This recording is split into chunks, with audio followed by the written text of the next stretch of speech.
भाजपा विधायक रणवीर सिंह हमारे साथ जुड़ चुके हैं। रणवीर जी, बहुत बहुत स्वागत है आपका इंडिया न्यूज पर हमारे साथ जुड़ने के लिए। आप बताइए जरा, आप खुशी तो मुस्कान तो आपके चेहरे पर साफ तौर पर दिखाई दे ही रही है, ये जो कमल खिल रहा है, क्या कहना चाहेंगे इस रिजल्ट को देखते हुए? अनम्यूट कर लीजिए रणवीर जी, आपकी आवाज हम तक नहीं पहुंच पा रही।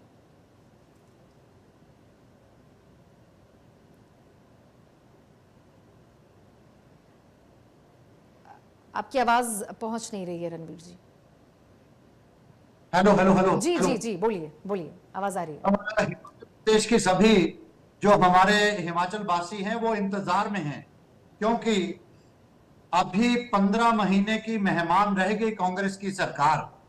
प्रदेश के अंदर कांग्रेस का सुपड़ा साफ होने जा रहा है, जिसका जनादेश लोगों ने पंचायती राज चुनाव और नगर निगम के चुनावों में अपना जनमत दे दिया। और हिमाचल प्रदेश में एक भारतीय जनता पार्टी की सरकार आने वाली है। बड़े अच्छे परिणाम जो हैं हमारे पंचायती राज और नगर निगम में रहे हैं। तो कोई बदलाव की भी उम्मीद है क्या कि मेन समय पर जाके कुछ उलटफेर तो देखने को नहीं मिल सकता है? नहीं नहीं, ऐसा नहीं। पूरे देश में भारतीय जनता पार्टी अपना झंडा बुलंद कर रही है। अगर मैं धर्मशाला, अभी हमारे परिणाम आए हैं नगर निगम धर्मशाला के, तो 17 में से 11 सीटें जो हैं भारतीय जनता पार्टी ने जीती हैं। अगर मैं मंडी की बात करूं तो मंडी 14 में से 12 सीटें भारतीय जनता पार्टी ने जीती हैं। अगर सोलन की बात करूं तो सोलन 17 में से 10 सीटें भारतीय जनता पार्टी ने जीती हैं। और बड़े अच्छे परिणाम जो हैं पंचायती राज के भी रहे हैं। अगर हम पंचायती राज में प्रधान उप प्रधान की बात करें तो लगातार एक तरफा बहुमत और प्रचंड बहुमत से हमारे प्रधान उप प्रधान जो जीत के आए हैं।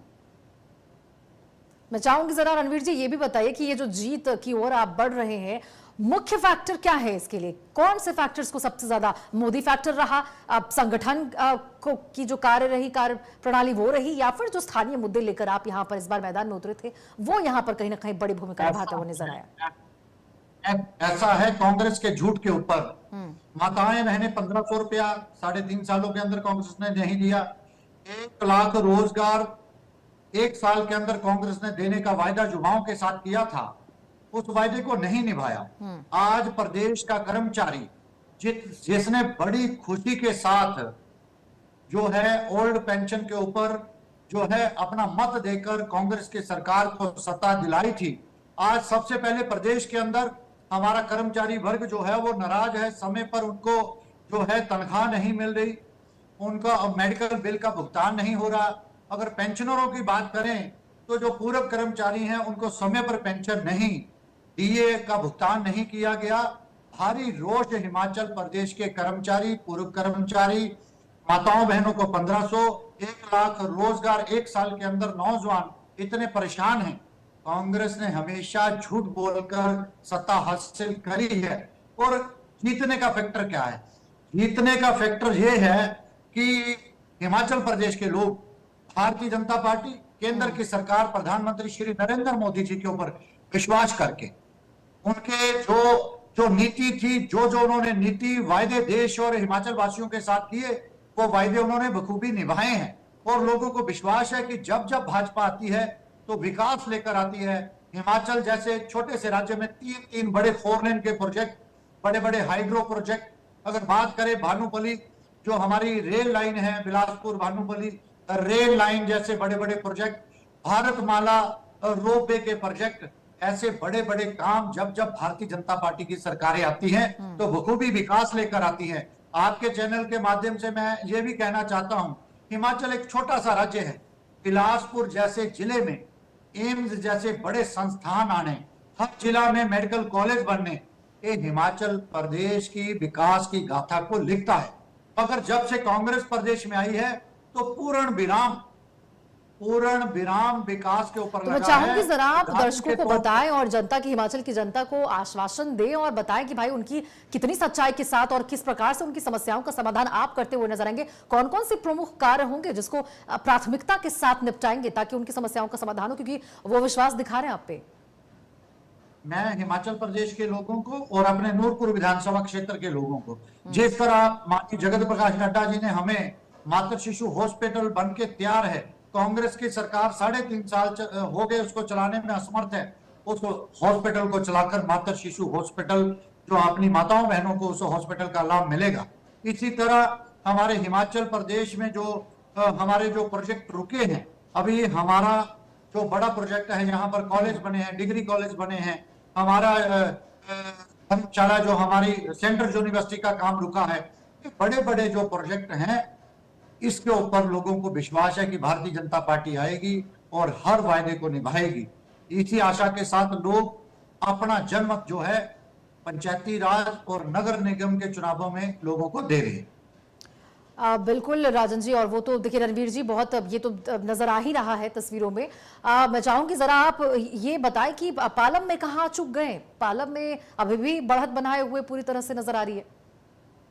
उधमपुर में इसका मंथन हम करेंगे। भारतीय जनता पार्टी के सभी कर्मठ कार्यकर्ता वहां पर बैठ के चिंतन मंथन करेंगे कि क्या वहां पर थोड़ी संगठन में या क्या वहां पर लोगों का दिल जीतने में जो कमी रह गई है।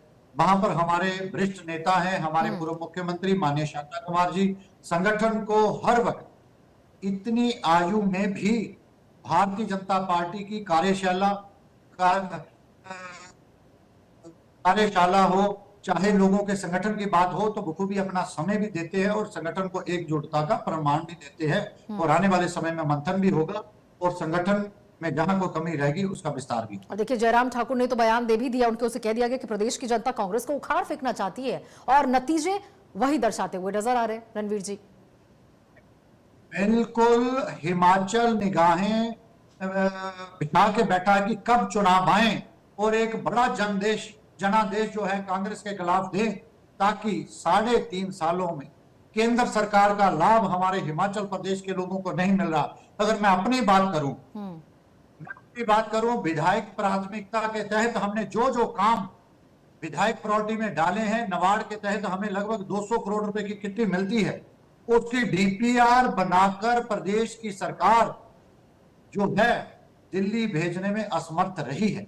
उसका जवाब भी हिमाचल प्रदेश की जनता जो है कांग्रेस को देगी कि क्यों नहीं विकास कार्य में आपने हमारा हाथ क्यों नहीं बटाया, हमारी जो डीपीआर है बनाकर आपने शिमला से दिल्ली क्यों नहीं भेजी, ताकि लोगों को पीने का पानी, वाटर सप्लाई स्कीम, इरिगेशन की स्कीम और हमारे जो पुल बनने थे, जो आज सड़कें गांव के साथ नहीं जुड़ी, उसमें जो विलंब का काम किया है ये कांग्रेस ने किया है।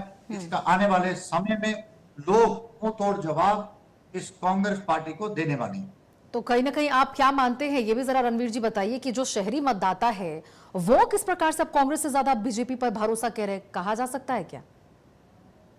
हमारे हिमाचल प्रदेश के जो लोग हैं, चाहे हमारे ग्रामीण क्षेत्र है, चाहे हमारे शहरी क्षेत्र हैं, और एक मुश्त होकर हमारे काफी लोग, जैसे शहरी क्षेत्र की बात करें तो हमारे ठियोग, रोडू, रामपुर जैसे लोग आकर शहरों में बसे हैं, क्योंकि दूर दराज के एरिए हैं। और काफी लोग सोलन और शिमला जैसे हमारे शहरों में बसे हैं, क्योंकि उनका 2 जगह पे ठिकाना है। अगर बागवानी की बात करें, कृषि की बात करें, तो उनका गांव में जब कृषि का काम होता है तो गांव में रहते हैं, जब कृषि का काम समाप्त होता है तो शहरों में आके रहते हैं। बिल्कुल रणवीर जी, तो देखिए कुल मिलाकर यहाँ पर कमल ही कमल है और मिठाइयां बांटी जा रही है, फूल मालाएं पहनाई जा रही है, तो इससे तो साफ नजर आ रहा है कि कहीं ना कहीं इस बार सरकार यहाँ पर बनती हुई तो नजर आ रही है। बहुत बहुत शुक्रिया रणवीर जी आपका इस खास बातचीत में।